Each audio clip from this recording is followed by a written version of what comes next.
కొండా సురేఖ గారు సమంతకి అపాలజీ చెప్పడం అనేది అంతకన్నా స్టూపిడిటీ అయితే నేను చూడలేదు. ఫస్ట్ ఆఫ్ ఆల్ సమంతని ఎక్కడ అవమానించారు? కొండా సురేఖ అవమానించలా, పొగిడారు. యాక్చువల్గా ఎందుకు పొగిడారంటే అక్కడ ఏమంటున్నారు ఆవిడ, నాగార్జున నాగ చైతన్య ఇద్దరు కలిసి ఒక మామగా, ఒక భర్తగా, ఒక కోడలిని, ఒక భార్యని తనకున్న ఒక ఆస్తి కాపాడుకోవడానికి వెళ్ళమని ఫోర్స్ చేస్తే తను కాదని చెప్పి విడాకులు ఇచ్చి వెళ్ళిపోయింది అన్న. అక్కడ సమంతకు అవమానం ఏంటి? సమంతని పొగిడినది. యాక్చువల్గా అవమానించింది ఎవరిని? అత్యంత జుగుప్సగా అవమానించింది నాగార్జున చైతన్యాన్ని.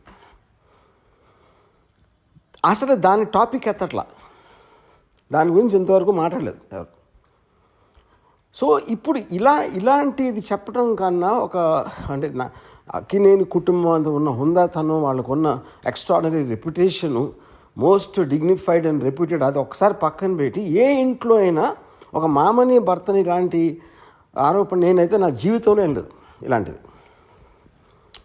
ఇది చాలా సీరియస్గా తీసుకుని నా రిక్వెస్ట్ నాగార్జునకి చైతన్యకి ఇలా వదిలేయకుండా, మళ్ళీ ఇలాంటివి జరగకుండా ఇండస్ట్రీ అందరి కోసం, ప్రజలందరి కోసం కూడా సీరియస్గా తీసుకుని మర్చిపోలేని గుణపాఠం నేర్పించాలి.